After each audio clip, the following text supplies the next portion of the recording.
So what can we learn from the situation in Venezuela? Grassroots movement, revolutionary grassroots movement is the most effective way of resisting imperial domination. Leaders come and go, but if you have a good, strong grassroots movement with good discipline, strong philosophy, rooted in truth, rooted in patriotism, you will know that that movement usurp any one character or any one individual. So what I like about the Sahel, especially in Burkina Faso, there's a strong grassroots movement, and also in Niger. And I believe these leaders of this revolution need to consolidate that, especially in countries like Mali, Niger, and Burkina Faso. They need to build strong grassroots movement. The people needs to get involved. And this is what I want to say. Whichever country you're in, if you want change in your country, there needs to be grassroots movement. There's no politician that has been benefiting from the system that is in place will change that system to benefit you. It will never happen. Never. It has never happened. It will never happen. Everything was built on grassroots movement, whether it was even the American Revolution, it was the Chinese Revolution, the Russian Revolution. Everything started from the bottom, the people at the bottom. Of course, a lot of times the elites can manipulate people and basically take control of the revolution and steer it another way. But those who have succeed where the people were lifted out of the bad situation they were in, it was always the people at the bottom, the grassroots leaders, the grassroots, what they would call back in the day, the peasants. And this is what we have to learn from the Venezuelan situation. Because had there not be a grassroots movement, the people that demand that their resources be used for them and not for foreigners and foreign corporations, the situation in Venezuela might be a little bit different. No matter what they're saying in their media, like we're going to do this, we're going to do that, we're going to control the oil, we're going to do this. No, the people of Venezuela are speaking that they want their resources to benefit them, and no foreigner will come and control their resources.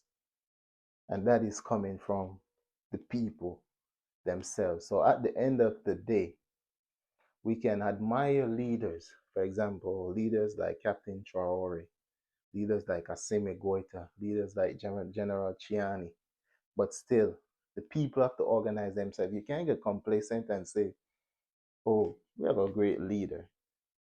Even that leader that is in power, you have to push that leader to where you want because they don't have all the answers. They can't do everything. Maybe they might think making a deal with such and such corporation is good. But you, the people, will look at the deal and say, wait, no, this is not right. And that is the problem with this so-called liberal democracy. A leader get elected, he said he will do this, he will do that, but does what he even says will benefit the people. And then he get elected, then he do something else. And then nothing comes down to the people. So grassroots movement, rather than political movement, political affiliation, grassroots, Pan-African, as we push for African people around the world, and grassroots class movement.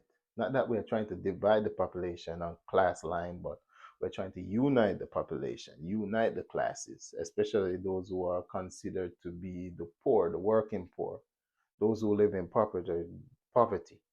This is what we're trying to push. We don't do identity politics. We don't do tribalism.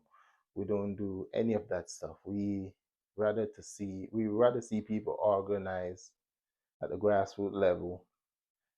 Everybody benefit from the resources, whether financial, natural, or so forth, within of that nation, and also people around the world can come together on that basis rather than being divided among nations. As we say in with Pan Africanism, it's about bringing African peoples together throughout the world, whether you're in the Caribbean, uh, well, whether in North America, South America, the continent, of course, Europe, Asia.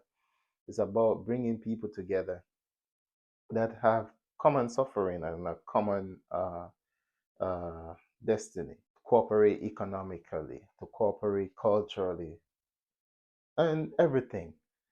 So it's not just about a leader or two leaders because he's charismatic.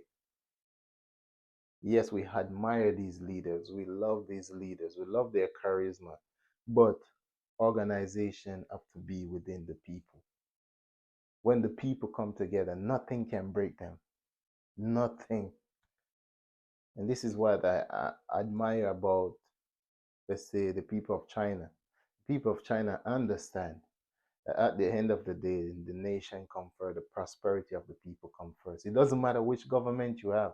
You can have a democratically elected government. You can have a leader, one party system. You can have 100-party system. But as long as there are grassroots movement, there's no division among the people that will cause a strife, that will cause external force to manipulate and take your resources. This is what we call for when we call for Pan-Africanism. So Pan-Africanism have to move to that stage where it's not only pushing, yes, it's nice to push love and unity within African people, but we need to push against things like party politics. We need to push against that. It's good to share ideas, but not in a hostile way where tribalism and other stuff can use to manipulate, to cause civil wars. You could cause destruction of nations, to cause the nation resources to fall in the hands of foreign uh, domination because the locals are fighting.